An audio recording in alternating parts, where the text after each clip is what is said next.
बिस्मिल्लाहिर्रहमानिर्रहीम। अस्सलामु अलैकुम। BBC 11 हेडलाइंस न्यूज़ से मैं हूं सबा मुनीर। आपको अपडेट करें कराची से, जहां हमारे नुमाइंदा खसूसी जावेद इब्राहिम मंगी के मुताबिक महकमा दाखिला सिंध ने कोरोना SOPs का नया हुक्मनामा जारी कर दिया। हुक्मनामे के मुताबिक सूबे में तमाम कारोबारी मराकज रात 8-12 बजे तक खोले जाएंगे। बेकरियां और दूध की दुकानें रात 12 बजे तक खोलने की इजाज़त होगी।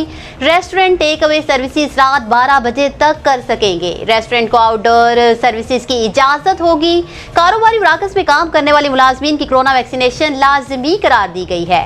हुक्मनामे में कहा गया है कि सूबे में नुमाइश के लिए एक्सपो हाउस पर पाबंदी बरकरार और शादी हाउस बंद रखने का फैसला किया गया है। जिम, इंडोर गेम्स पर पाबंदी बरकरार रहेगी। कराची में जुम्मा और इतवार को कारोबार बंद रहेगा। मज़ारात, सिनेमा थिएटर और तमाम पार्क्स बंद रखे जाएंगे। बैनुल सूबाई ट्रांसपोर्ट हफ्ता और इतवार को दिन में बंद रहेगी। सूबे में क्लास 9 12वीं जमात तक तालीमी इदारे खोलने का फैसला किया गया है।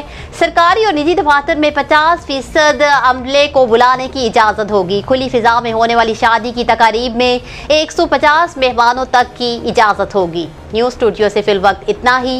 मज़ीद तफसीलात और अपडेट्स के लिए देखते रहिए BBC 11 हेडलाइंस न्यूज़।